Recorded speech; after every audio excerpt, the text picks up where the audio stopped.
বলেন কি বলছেন? হ্যাঁ বসো বাপ।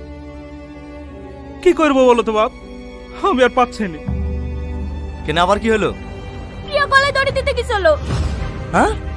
হ্যাঁ, আজিজের সাথে বিয়ে করতে হবে বলে আব্বা গায়ে হাত তুলিছে আর ও আপনি গলায় দড়ি দিতে গেছে।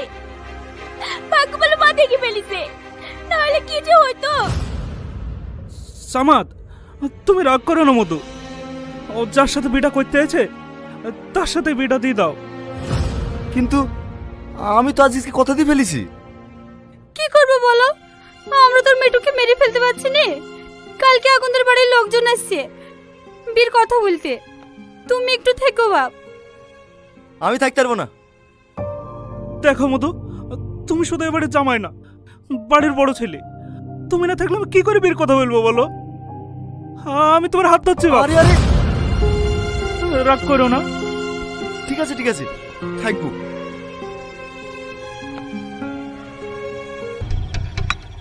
কি রে, ফোন করলে ফোন তুলছিস না? শালির বিলি খুব ব্যস্ত নাকি? না না, সেরকম কিছু না। বিয়ে ঠিক হয়ে গেল? হ্যাঁ। কবে? এই মাসের 28 তারিখে।